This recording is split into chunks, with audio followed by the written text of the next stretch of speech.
Bismillahirrahmanirrahim. Assalamualaikum warahmatullahi wabarakatuh.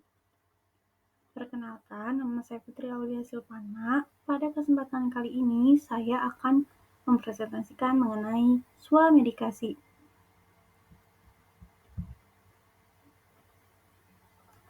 Apa itu swamedikasi? Swamedikasi atau pengobatan sendiri adalah upaya penggunaan obat untuk mengatasi sakit ringan tanpa pengawasan atau saran dokter. Jadi ketika kita melakukan swamedikasi, kita memilih dan menggunakan obat tanpa resep dokter.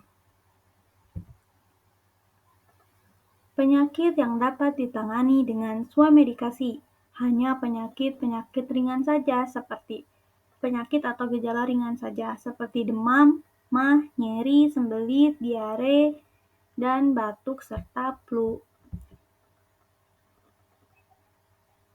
Golongan obat yang dapat dipakai dalam swamedikasi. Yang pertama, obat bebas. Yang kedua, obat bebas terbatas.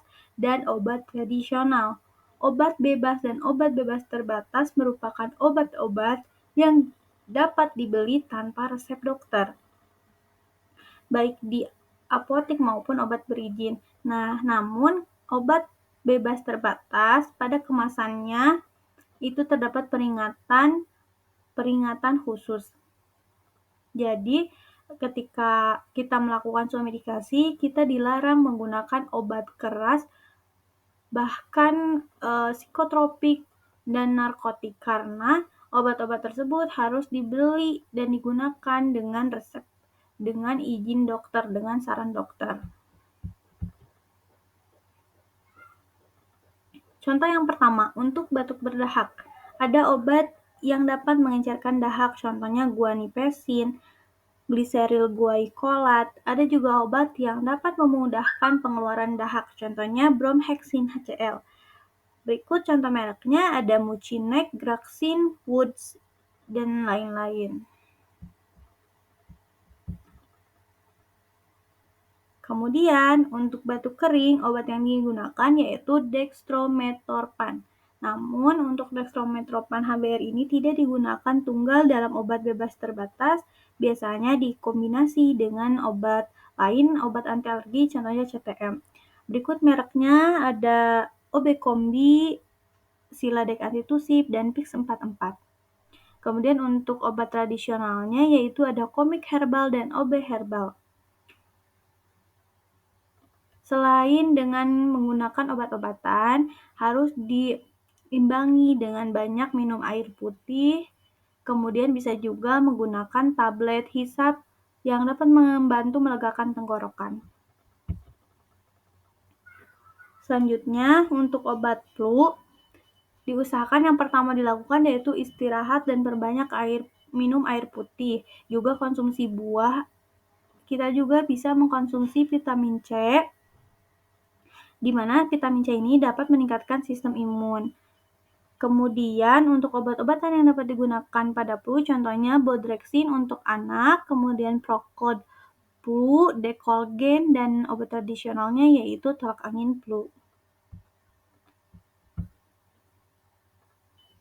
Untuk flu dan batuk, kita bisa menggunakan anaconidin untuk anak, kemudian Therae dan Panadol, di mana obat-obat ini sudah mengkombinasikan bahan-bahan untuk flu dan juga untuk batuk. Kalau yang Therae ini dan Panadol juga mengandung paracetamol untuk mengatasi demam dan nyeri kepala.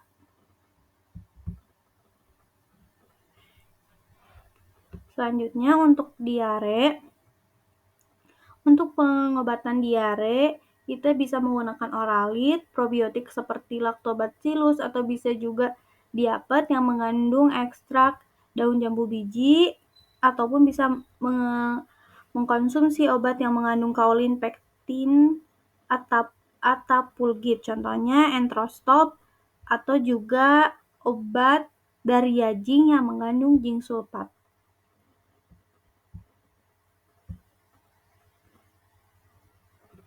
Untuk sembelit, kita bisa memilih merek yang mengandung obat bisakodil. Contoh merahnya di sini Dulkolak, kemudian ataupun obat lain seperti Laktulak dan Laksodin. Nah, untuk obat herbalnya, contohnya di sini Peketa. Obat-obat ini akan membantu melancarkan buang air besar.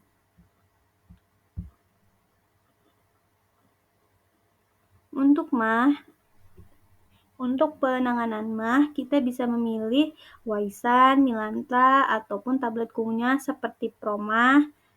Ada juga obat herbal merek SMA yang mengandung ekstra kurkumin atau ekstra kunyit yang dapat mengatasi MAH. Kemudian yang Waisan, Milanta, Proma ini mengandung magnesium hidroklorida dan simeticon yang dapat mengatasi mual.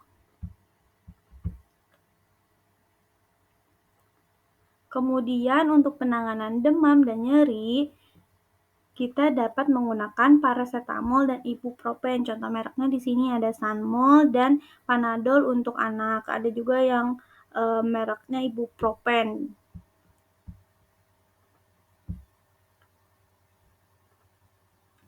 Nah, untuk melakukan swamedikasi yang tepat dan aman, kita harus memperhatikan beberapa hal. Di antaranya yaitu menggunakan obat sesuai keluhan yang dialami. Kemudian yang kedua, tepat secara aturan pakai.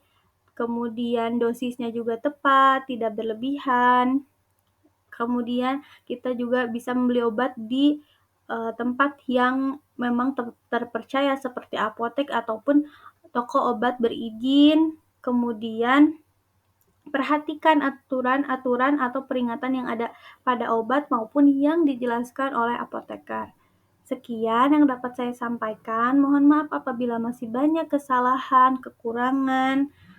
Terima kasih, semoga bermanfaat. Wassalamualaikum warahmatullahi wabarakatuh.